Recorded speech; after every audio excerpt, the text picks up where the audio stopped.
Hello, this is Carrie and Dee. Hello. And we are back again to talk about stamps with our second video. So if you remember, we've talked about the fact that Stampin' Up! Has two different types of stamps. We have cling mount, which is the red rubber, and the stamps cling to the block because they have a sticky label on them. And then we have photopolymer, and these are the clear stamps that you can see through when you're stamping. And in our last video, we talked about the fact that cling mount has a built-in cushion, and that's something different when we're talking about photopolymer. There is no cushion, it's just that photopolymer flower image.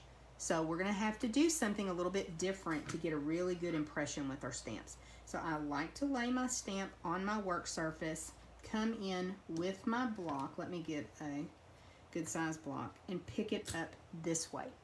The reason is, when you're working with photopolymer, you can actually pull and bend this and kind of distort the image. So if you set it down on your work surface and you come in with your block and pick it up, then you know it's in the position that it should be in.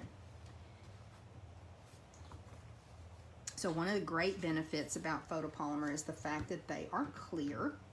Go ahead and bring in an ink pad, and I will ink up this little flower image.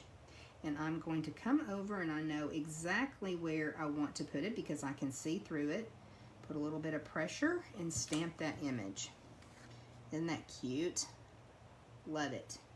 Love it, love it. It looks like I have, no, it's okay.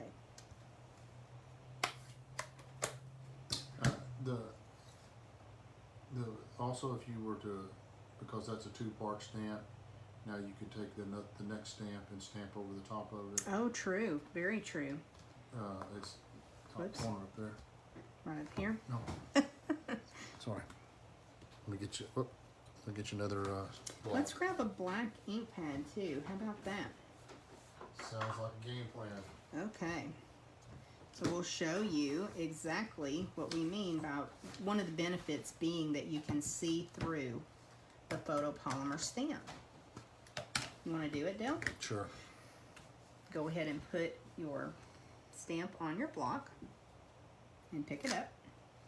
And then you can bring it over to the ink pad.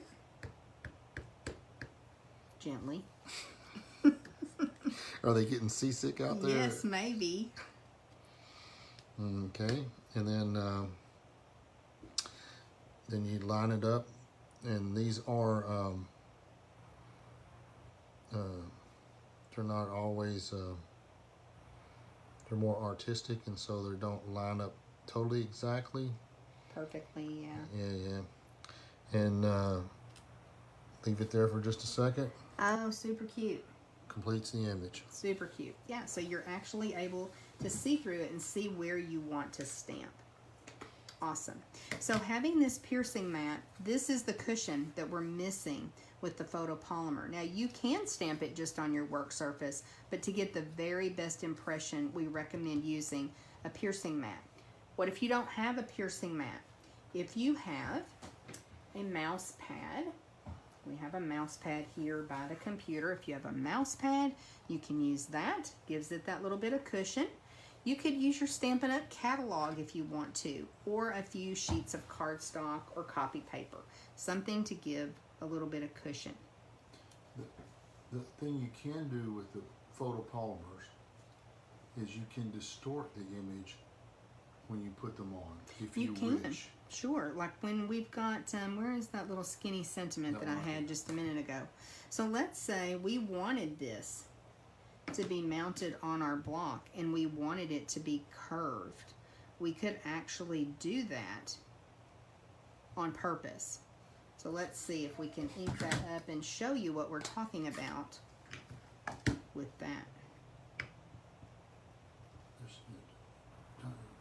Stamp over the edge, please.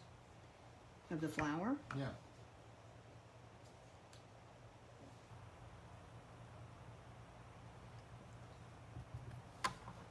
Okay.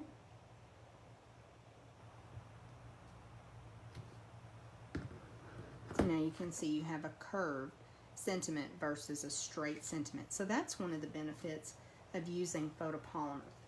Now you may also see that these stamps look dirty, and they're not. They've just been used. So especially dark inks like reds, what else?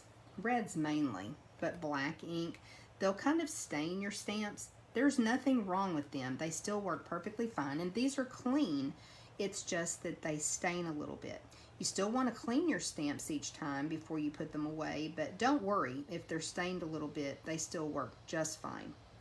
Now we're going to bring in a photopolymer stamp set that we have. This is it. So this is one from, I guess about a year and a half ago. And you'll notice that this one has an acetate sheet. This is a very well-loved stamp set. We used it in stamp class. So you can see those stamps have gotten stained. And you'll see a little acetate sheet inside the stamp case. And the pictures of the images were on that acetate sheet. So you could line your stamps back up, make sure you had everything back in place. Something new we have now, as of June 2021, is we have the images printed on the insert of the stamp case. So I really like this because I don't have to worry about getting them lined back up on the acetate sheet. I can tell right here that I don't have that large image of the flower in my case, and I can go find it, clean it, and put it away. So I really like just putting them on the stamp case like this. Okay, what else do we need to talk about with photopolymer? Photopolymer is not silicone. That's one of the things I definitely wanted to point out. You will find some inexpensive stamps, very inexpensive stamps, and they're made of silicone, and they just do not take the ink evenly. They don't stamp the same as photopolymer. So you want to make sure when you are investing in your craft products that you're getting photopolymer stamps. Okay, anything else? We will be back to talk a little bit more about how to clean your stamps, how to put your labels on your cling mount stamps, other things that we think about. And just how to stamp. How to stamp. So we are starting at the very beginning. Always, if you have questions, all you have to do is leave a comment for us. We'll be glad to get back with you and help you any way we can. We will talk with you soon.